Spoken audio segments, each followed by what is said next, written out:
Hi, this is pre-recording MJ. I'm sick while making this video, so yeah, if it goes from I have a normal voice one day and then I sound like I just ate Freddy Krueger whole the next, yeah, that's why. I'm now sick and I want to vomit, so I'm gonna go now. Bye.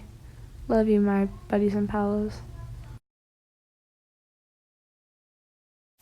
I will not be deterred.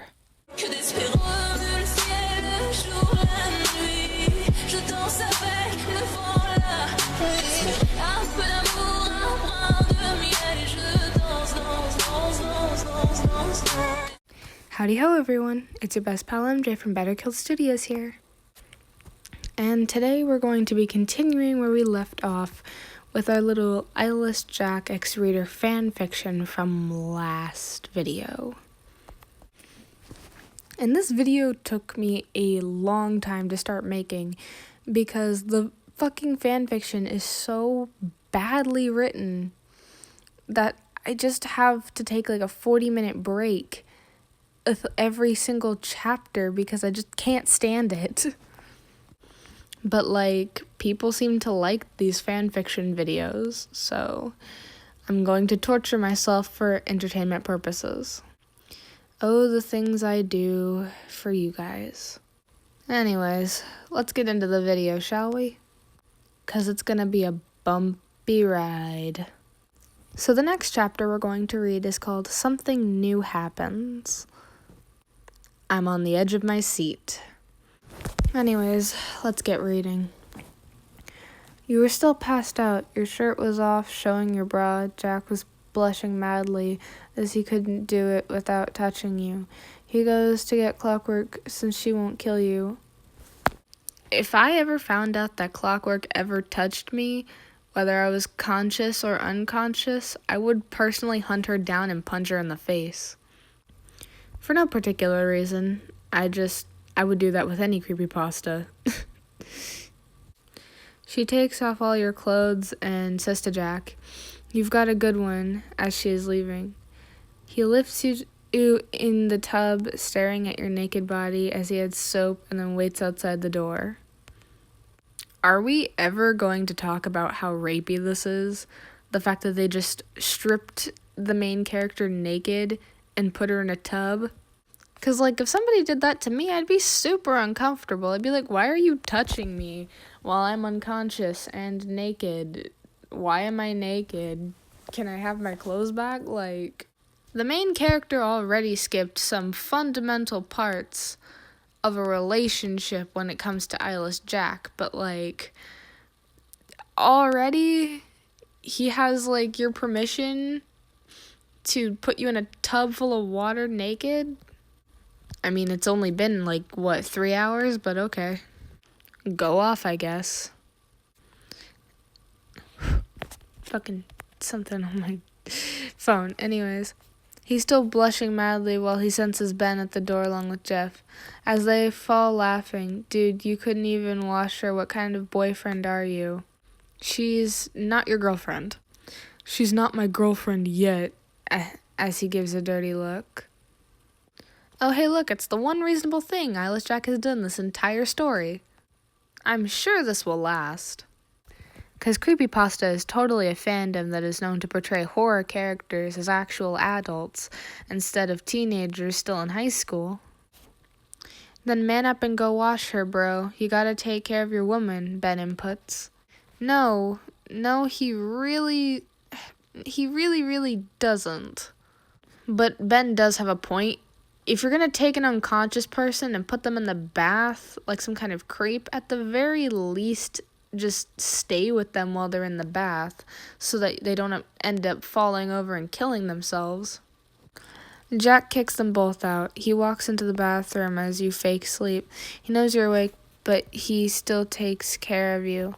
He washes you down and washes your hair. You try to hold in your giggles as he drains the water, grabbing a towel, wrapping it around you, and grabbing some of his clothes, since you didn't get your stuff from your house. He puts your old undergarments on until he goes to get you more. Wait, okay, that was written weirdly. Did he put the undergarments on you, which is even more creepy? Or did he just put them on himself? He's just like, he's like, I ain't letting my girl wear no dirty underwear. I'm sorry, but I can't not imagine Eyeless Jack wearing panties and walking down the street just like, this is for my girl. This is just the type of person I am. You guys should be used to this by now. He left the room and locked it to make sure no one could get in, but you sat up blushing, going to the closest, grabbing Jeff and Ben by the head. You unlocked the door, kicking them both in the gut, dropping them, then locking the door, heading to Jack's bed to sleep. Hi, I'm the author of this fanfiction, and I'm here to tell you that I have a head injury from the fucking stroke I just had while writing this story. Like, seriously, what the fuck was that sentence? Time skip. Jack is at your house and notices some of Zalgo's men ransacking the place. Some playing with her bra thinking they have boobs. Haha, sorry. Jack gets pissed.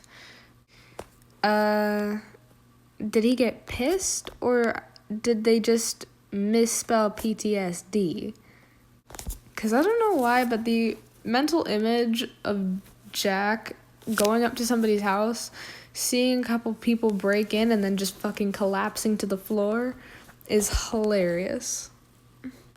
As he is about to go in there, but Ben and Jeff tackled them, calling for Slendy. Jeff and Ben are still in pain from your kick, but ignore it. Oh, so we kicked them in that scene. Slendy just knocks you out and drags him back to the mansion. Jeff slams open Jack's door as you sit up, running to Jack, kicking Jeff again out of the way. Can I see Jack? Yes, my child, Slendy says, seeing what you will do. You pick him up, laying him on his bed, taking his scalpel, cutting your palm, making blood drip into his mouth, while he shoots up as you grab him, kissing him, making sure he won't freak out. So this girl just runs over, kicks the ever-loving fuck out of Jeff, goes, hey, can I see my boyfriend? To Slendy, who is just like, why not? And watches her then proceed to lift this guy over her head, WWE style, slam him onto the bed, and perform forced vampirism on him. All while I'm assuming Jeff is on the floor writhing in pain. But like it's Jeff who really cares about how he feels. Slendy, Jeff, and Ben stand in amazement. Damn, Jack, you're lucky, Ben says. No. The end. Anyways, that's all we have for today, you guys. Keep calm and stay creepy, my friends. God, I fucking wish that's where this ended. You just grab him and kiss him in the middle of your kiss. Jeff comes in. Nice job, buddy. You stop and growl as you gave him a glare. He runs out as you giggle. I'll take that as a yes, he smirked. You nod, thinking of the version you saw of Jack at your house. Once you help Jack go to bed, you grab your scissors. As you see they were sharpened, you grab them anyways, shoving them in your bra. You take off, climbing into trees, jumping from each as you stop right before your house. Okay, first things first, can we talk about how scissors is like the most generic creepypasta weapon ever? Like, I'm 90% sure that I saw scissors as every Eyeless Jack weapon option in Quotev quizzes. Not exactly the most original, if you ask me. The second thing I want to talk about is your house in this story. This might be a weird question, but where exactly is your house in this story? Because I can't get a read on where this thing properly is. Like, I just sort of assumed it was on a street or something when we first started reading, but My house is in a really nice neighborhood, and it only has like a tiny little bit of woods behind it. There are basically no like big thick woods behind or near any housing development. At least not the ones I've seen. And this is coming from a girl who's from West Virginia. 99% of the state is trees. And like deer and corn mazes. Yeah, but like is the house in the middle of the woods? Is it on a street and it just has some like weird magical woods behind it? Is this all a coma dream that you're having and it's all fictional? And that's why everything is so poorly written, out of place, and weird? God, I fucking hope so. Anyways, sorry to interrupt, but I just had to get that question out because it's been on my mind since we started this story. Back to the actual story. Your sense of smell has grown stronger as you sense someone behind you. You grab you scissors, jumping at them, kicking whoever it is in the face, holding scissors to their neck. So wait a minute. The neck that's over there? Their neck? Yes, that neck. That neck over there. I will never get tired of using that picture. Once you realize it's Jeff, you lay down, hitting his shoulder lightly. Don't scare me like that, as he chuckled. Anyways, what are you doing here? Why'd you follow me, you ask? He just stood there staring at you. Jeff POV, or Jeff P0BV. She was smoking. Ugh, why did Jack have to claim her first? I could have her mine, but Ben would try to get to her. She was perfect, she could kill, she was pretty, and not to get me wrong, she has a really good body. You thought as you started to drool. Jeff, you felt a hit across the face as you see MJ standing, staring at you. You start to blush. Back to your POV. Why did we read it like how we read our POV? Why was Jeff's POV the same as ours? Theory time. The main character is a body snatcher and just like astral projects into other people's bodies. And that's why it's written that way. Why are you blushing, Jeff? No reason, he says, freaking out. You quiet him down as you finally go into your house. You see your house ransacked, your bras were everywhere. Damn it, they were new too. Jeff blushes again, looking at you, picking up your bras as he licked his lips and tried to stop himself. You sigh as you sense heat movement around. You run into your room as you see Zell go. Jeff, help! You scream so loud that everyone at the house heard you and came running. Half the creeps are human. They ain't gonna hear shit. You knew who he was and pulled out your scissors. He turned around with a sandwich in his mouth, soon getting pissed. I'm gonna assume that's pissed. Now, what would a good like you doing in this house? Oh, wait. You're MJ, ha ha ha ha. Is that not the real question of life? What would a good, like the main character, be doing in a house? What would she be doing there? I'm so invested in this literary masterpiece, my guys.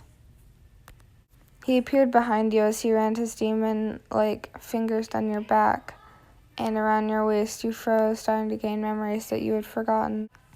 If this story goes where I think it's going, I will throw my phone across the room. That's just it. My phone is getting fucking like ninja tossed across the room. Don't you dare fucking do it, story. Don't you fucking dare. Flashback. You were 6, playing with dolls in your room. Your uncle was watching you that day. You ran to him asking if you could eat something, and he gave you ice cream. As you were licking it, he bit his lip. This story better not. You... Fuck. making you drop your ice cream as he dragged you outside of the house into his truck. He drove out into a nearby forest and slammed you on the ground, starting to take off your clothes.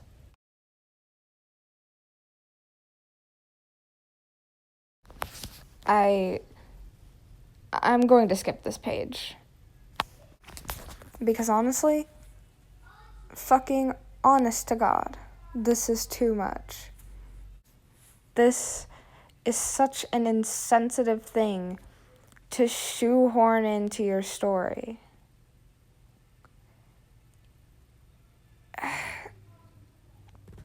I don't know if I want to continue reading this story after this. Hey, so this is pre-recording MJ again. I'm just here to tell you that the next few minutes, I guess, are gonna be just flashes of random things that I like on the screen, because it's the only thing keeping me from screaming at the top of my lungs right now. Thanks. Because honestly, I don't know if this story is going to handle it well or not. Who the fuck am I kidding? It's not going to handle it well. As soon as we find out this pivotal plot point about the main character's backstory, we are going to forget it. And do you know why? We're going to forget it almost immediately because this is the author's self-insert covered up as an ex-reader. It's not for the audience. It is simply for the author to pretend like they are special and cool and oh so amazing. We are going to forget about the fact that the main character was straight up raped by her uncle. And that infuriates me. Rape is not your fucking plot device. Rape is not your fucking way to make your story more interesting. It is not a way to advance the story. It is a pivotal character moment and causes conflict in a story that you need to address the moment you stop writing. Because, for the love of God, this is a crime that can be considered worse than death itself. And it's happening to a child. I barely gave Sally Play With Me a pass for it. Because, in my opinion, there's only one thing that you can't write well no matter how hard you try. And that's rape. Unless you sit down with somebody and do extensive research on the topic, you cannot portray rape accurately. Which is why, when I used to have it in one of my cringy-ass stories from like the 2000s, I took it out. Because that shit is not my plot device. It is not a way to make my story more interesting. It is a serious crime. A crime that can scar someone for life if they are not treated for it, if they are not taken seriously. And the reader has not shown at all any source of like trauma or even a little bit of resemblance of fear when she's put in situations that resemble it. Like being naked with a random man or being naked out in the woods, that doesn't bother her at all. Not one bit. And you can't just shoehorn in rape into a memory flashback just so that our guy love interest can save the day. Because I know that's what's going to happen. I know that the moment I can basically predict the story for you. The exact moment that this character remembers this, she's gonna freeze up, and then all of the male characters, like Jeff or EJ are going to come busting into the room because this is a save the day moment for them. And they're going to hold her while she cries. And then they're all going to forget that this even happened the next time they speak to each other. Because of course they are. Rape is not your plot device. It is not your savior fantasy. It is not your advancement of the story. It is not your big reveal. It is a character moment. And it is a horrible character moment at that. So no, I'm not going to read this because I'm not going to subject myself, especially while I'm sick, to something as vile as the misuse of rape in a story. I'm sorry to disappoint like this, but I just can't read this. I just can't. I'm sorry. I'm not going to read it, but I know that the rest of the story won't quite make sense without it being on screen, so I'm going to put this up here for a little bit, give you time to pause it, and read the page until we move on, so that everything will make sense.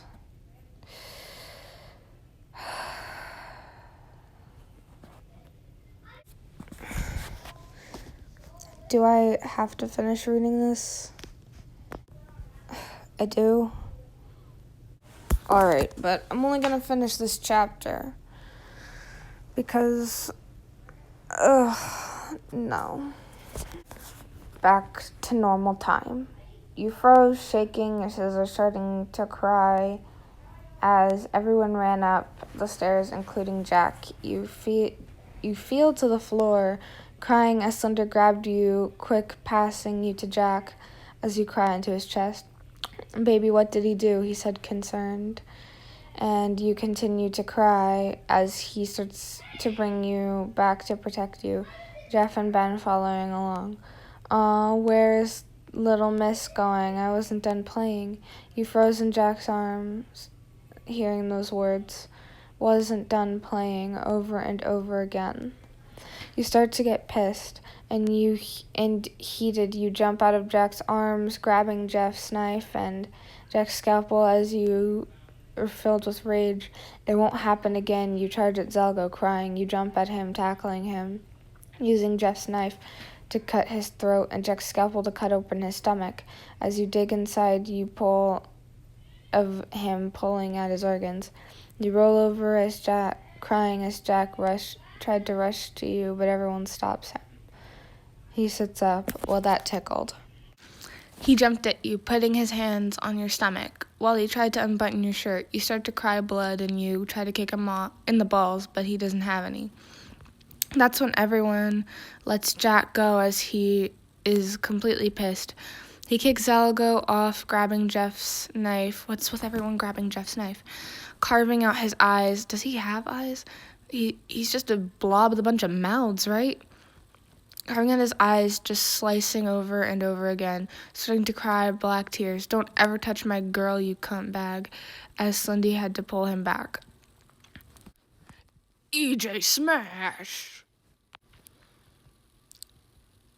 He resisted and rushed over to you to see you curled in a ball with your shirt half unbuttoned. We were wearing a button shirt. Jack, who's Zach? Introducing the newest creepypasta, Eyeless Zach. Jack started to button it back up as he sees you crying blood as he pulls you into his embrace. I got you now, it's okay. The words, I'm not done playing, are continuing in your head as you pass out from tremendous loss of blood and water. I'm not done playing, Zalgo says again before you pass out. Author's note, I don't know if I'm doing good, but I won't be able to update tomorrow. I have a ton of stuff to do, so I will update it now. You guys can give suggestions for the next chapter if you want. Well, when I said it was going to be a bumpy ride, I didn't expect this. And let me just tell you why before I end the video. When I take these screenshots and start reading these chapters, The reason that my reading is so choppy, it's usually not like that. The reason that my reading is so choppy and that it all sounds, and I'm just like commenting on things as we go along, and it doesn't really seem like the video has any really big direction that it's going in, or I seem surprised by certain elements that are happening, is because I don't read these beforehand. Like, sure, I'll gloss over them so that I can get a feel of if the writing's changed or if somebody else is writing the story, so that I can comment on things and like give context for the story. But other than glossing over it briefly, I don't really genuinely read the stories until I start making the video. Call me old-fashioned, but I feel like reading it along with you guys for the first time gives a more genuine and authentic feel to it. It makes it feel like this is the first time I'm reading it the same as you guys. And I know that when I'm watching YouTube videos, I like to feel included. I like to feel like I can relate to the person watching it. Or reading it, sorry. So, when we got to the rape scene of this chapter, I was genuinely floored. And I had no idea that this was even in here. I am a comedy channel for the most part. I'm a comedy horror channel that reads creepypasta fanfictions. I'm just a kid who's doing this for fun. The fact that, like, at least, 10 of you watched even one of my videos still surprises me to this day. But that's besides the point. My point is, I don't read these beforehand, but I might just start reading them beforehand, unfortunately, because I never want to have to just stumble upon rape in a story ever again. Because I just get madder and madder and madder the more I read it. I'm too sick for this shit. Anyways, sorry for getting so serious around the middle there. I really don't want to do this kind of shit again. I'm going to have to put so many trigger warnings in the description. It's going to be awful. But yeah, that's going to be it for this video, my buddies and palos. Let's hope that the next chapter isn't as awful. This is your best pal MJ signing out. Keep calm and stay creepy, my friends.